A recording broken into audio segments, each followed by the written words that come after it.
اس کی بات تو سمجھ آتی ہے کہ کیا ہو رہا ہے کیا نہیں ہو رہا، ان کو پسند ہے نہیں پسند، حکومت کی لیول پہ.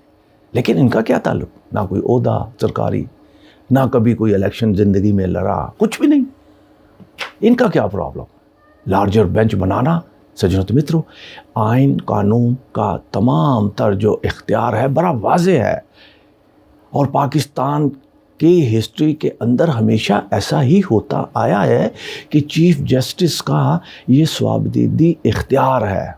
اس کو نہ کبھی آج تک چیلنج کیا گیا نہ کیا جا سکتا ہے. یہ چیف جسٹس جس چیز کو چاہے بینچ میں رکھے، جس کو نہ چاہے نہ رکھے. اس میں بھلے پسند ناپسند کا معاملہ ہو نہ ہو، لیکن یہ تمام تر اختیار چیف جسٹس کے پاس ہی ہے. سجنوں تو مترو، یہ بات تو طے ہو گئی کہ اختیار تو چیف جسٹس کا ہے. پھر مریم نواز، وزیر اعظم، رانا ثنا، یہ وفاقی وزراء، جس طرح میں نے کل بھی کہا تھا رونا پیٹنا ان کا شروع ہے، اور 4-5 دن سے مسلسل رونا پیٹنا شروع ہوا ہے. اور کل مریم نواز نے جو یہ تقریر کی اپنوں میں ہی کی اس کا لب و لہجہ انتہائی توہین امیک.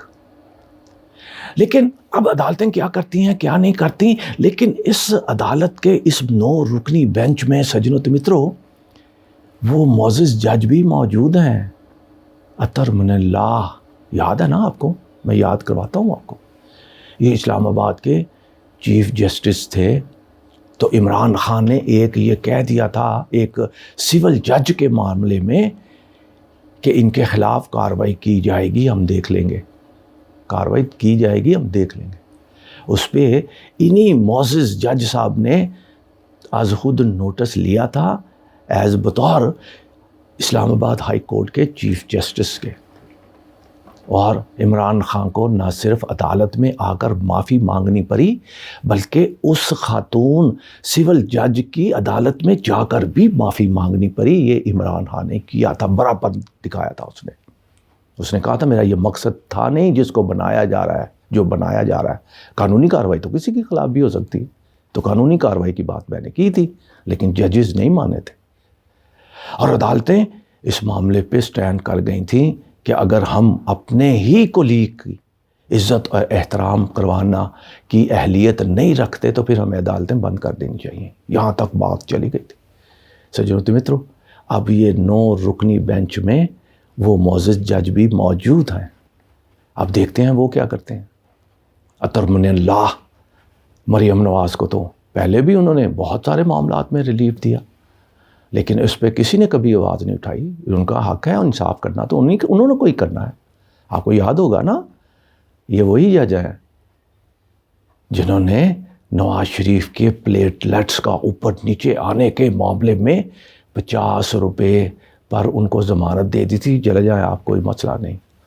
اور جب اس وقت کے اٹارنی جنرل نے اعتراض اٹھایا تو انہی نے کہا تھا کہ آپ اس بات کی گارنٹی دیتے ہیں کہ نواز شریف کل تک زندہ رہے گا. یہ انہی نے کہا تھا. آخرکار وہ بھی خاموش ہو گئے، اور 50 روپے کے ضمانت پر جناب وہ ایسا دوائی لینے گیا، آج تک واپس نہیں لوٹا. بھائی کی حکومت ہے، وزیر اعظم ہے، حکومت بھی ان کی ہے، لیکن پھر بھی نہیں آیا. یہ عدالتوں کا مذاق.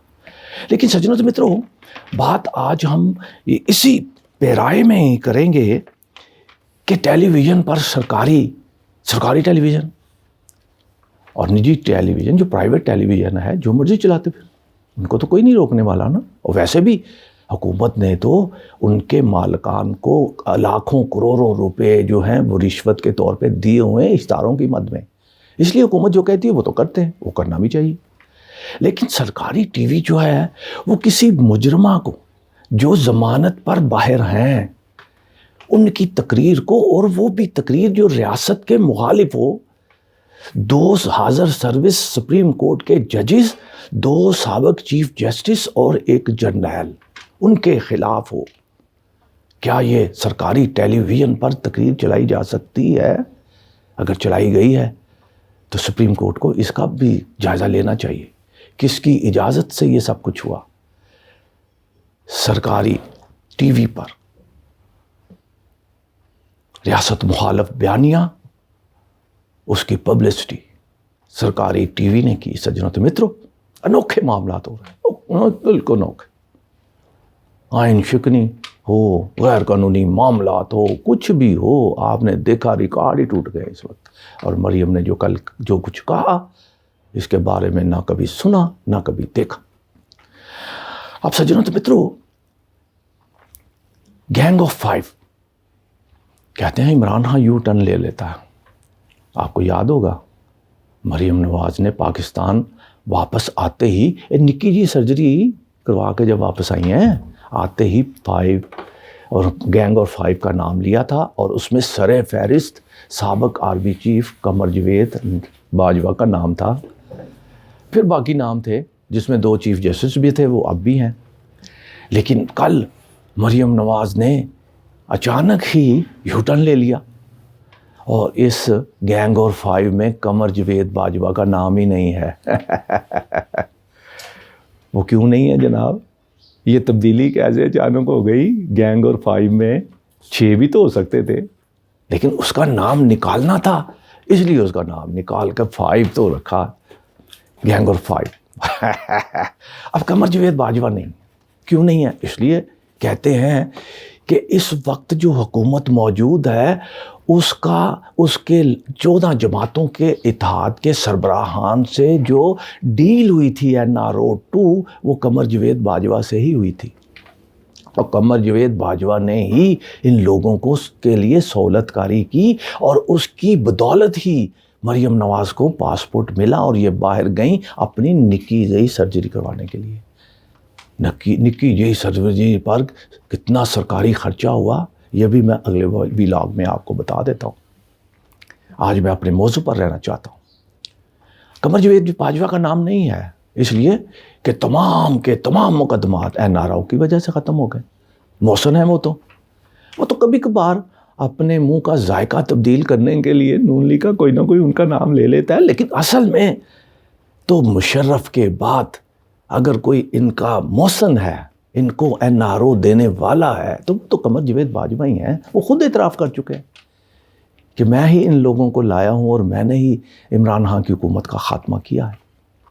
یہ تاریخ ہے سجنوں تو متروں, لیکن یہ مریم نواز نے جو کیا یہ کوئی نئی بات نہیں ہے. ان کے والد محترم بھی یہی کرتے رہے. پاکستان کی تاریخ میں عدلیہ کے خلاف جو پہلی کمپین وہ میاں نواز شریف نے چلائی تھی جب وہ وزیر اعظم تھے. کمپین ہی نہیں چلائی تھی, سپریم کورٹ کی عمارت پر باقاعدہ حملہ کیا گیا تھا.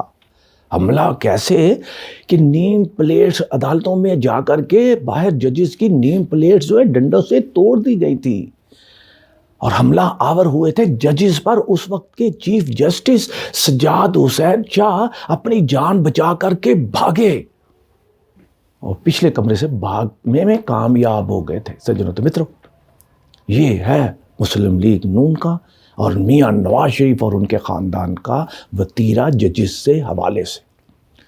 لیکن اتنا تو اس وقت بھی نہیں ہوتا تھا جتنا اب مریم نواز نے انتہا کر دی. سجنوں تو متروں, اب مریم نواز نے یقیناً جو کچھ کہا, یہ جس طرح میں نے کہا اس کا امتحان تو ہے, لیکن ایک بات میں آپ کے علم میں لے آؤں. سجنوں تو متروں, جب عدالتوں میں یہ معاملات چلیں گے تو انہوں نے موقف کیا رکھنا ہے؟ انہوں نے کہا یہ تو سیاسی بیان تھا, سیاسی تقریر ہیں. سیاسی تقریریں تو کہیں بھی ہو سکتی, کچھ بھی ہو سکتا. لیکن سجنوں تو متروں, بات درست ہے.